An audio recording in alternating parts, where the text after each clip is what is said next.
The Witch Who Walked into Darkness. Chapter 1. The Night They Took My Dogs. People always assume witches keep ravens. Some think we prefer black cats or snakes or things with too many eyes. They're wrong.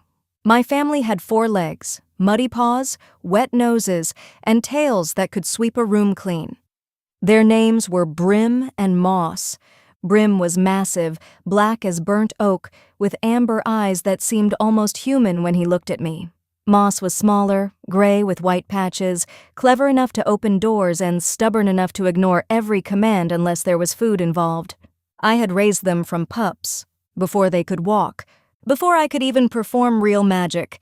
They weren't just companions, they were my familiars. Not bound through blood rituals or cursed contracts like the old stories tell. We simply loved one another long enough that magic grew between us. That's how true familiars are made. Love leaves fingerprints on the soul. My cottage stood where maps simply gave up. The old forest swallowed roads whole. Travelers who entered rarely found the same trail twice. Some said the woods were enchanted. Some said they were alive. Both were true. The forest watched everyone. It tolerated me. Every morning began the same. Brim barked at invisible things just beyond the tree line.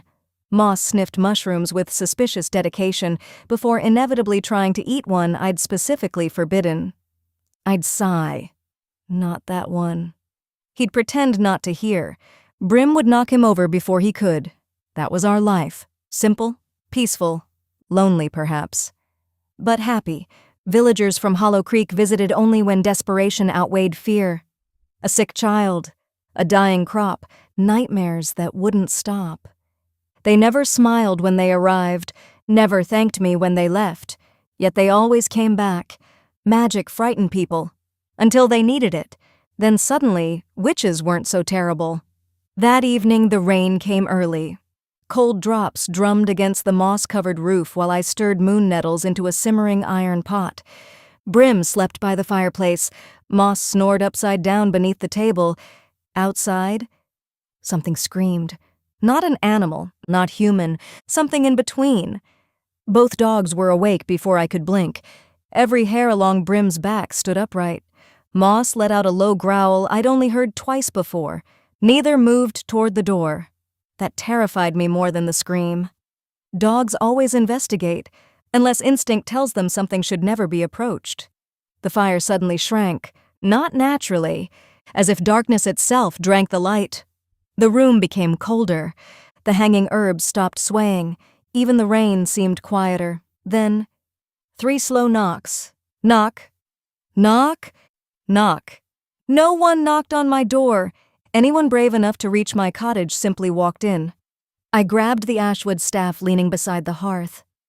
Brim stood in front of me, Moss beside him, both trembling. Not with fear, with rage. Another knock. The wooden walls creaked. My protective charms began falling from their hooks one after another, bundles of lavender, iron nails, wolf teeth. Each landed on the floor with soft little thuds. Protection, removed. One by one, someone wasn't breaking my wards. They were asking them to step aside.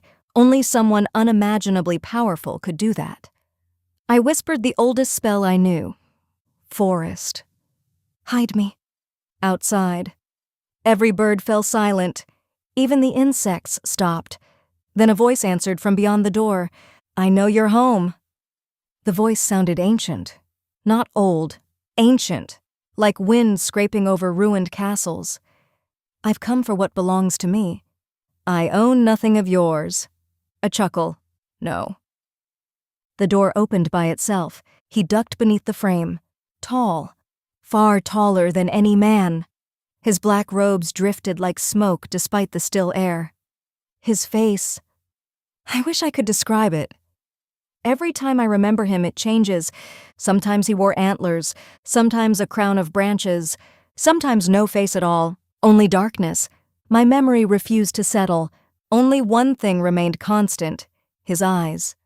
Silver, bright enough to hurt. Brim lunged first, not barking, charging. Magic exploded from his paws as he crossed the room. The warlock simply raised one finger. Brim froze midair. completely still. As though time itself had forgotten him. Moss leaped next. He vanished, not killed, gone, as if someone erased him from reality. No! My scream shattered every window in the cottage. Vines burst through the floorboards. Roots tore through stone. The entire forest answered my fury. Trees bent toward the cottage. Branches crashed through walls. Thorns wrapped around the warlock. He sighed. Pathetic. The vines instantly withered. The branches rotted. The roots turned to ash. Every spell I'd cast, undone with a single word. He stepped toward Brim, placed one hand on my dog's head. Brim whimpered. I'd never heard him whimper. You have remarkable familiars. They're not yours. They are now. The silver light spread across Brim's fur. Then, he disappeared too. The room became unbearably quiet. The bond I shared with them snapped like wet rope. The pain dropped me to my knees. People think magic hurts when it's cast. They're wrong. Magic hurts when it's taken away. The warlock looked down at me. If you wish to see them again? He smiled. Find Black Hollow. I've never heard of it. You will. Then, he vanished. Not in smoke. Not in light. He simply wasn't there anymore, outside. The rain returned, birds began singing, the fire grew warm again. Everything seemed normal, except the cottage felt empty, for the first time in 12 years. No paws crossed the wooden floor, no wagging tails, no quiet breathing beside the hearth. I sat there until dawn, listening, hoping, knowing. They weren't coming home unless I went after them. Chapter 2. Every witch has a price. No witch survives long without learning one painful truth. Magic never asks what you want, only what you're willing to lose. By sunrise, I'd packed everything I owned into one weathered leather satchel. Dried herbs, bone charms, a silver knife, 3 healing potions, 1 bottle labeled simply, "Do not open." I'd made it years ago after a dream so vivid I woke screaming. I still didn't remember making it, only the warning written in my own handwriting. That alone was reason enough never to touch it. The cottage watched me as I prepared to leave. Yes. Watched. Old homes gather memories. Enough memories become spirits. Mine didn't speak. It only creaked sadly whenever I walked toward the door. I'll come back. The floorboards groaned, almost doubtful. I promise. The wind blew through the broken windows left by the warlock. A promise accepted. Perhaps. Outside. The forest had changed overnight. Every tree leaned toward the north. Not naturally, deliberately, pointing, showing me where to go. Brim, moss, some fragment of our bond still remained. I could feel them. Faintly, like hearing voices through deep water. Alive, afraid, waiting. I'm coming. The words barely left my lips before something answered, not from ahead, behind me. You won't make it. I spun around. An old woman sat upon a fallen log. I'd walked past that log every day for 15 years. She'd never been there. Her dress was stitched entirely from crow feathers. One eye was milk white, the other burned bright green. She smiled with too many teeth. You'll die before sunset. I don't believe strangers. You should. She laughed. The dead usually do. I tightened my grip on my staff. Who are you? Names have power. I won't use yours. You already have. My stomach dropped. I had.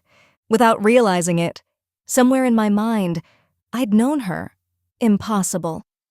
I've forgotten more magic than you'll ever learn, she said, which means I've forgotten quite a lot. What do you want? To see whether love is stronger than fear? What? The warlock chose well.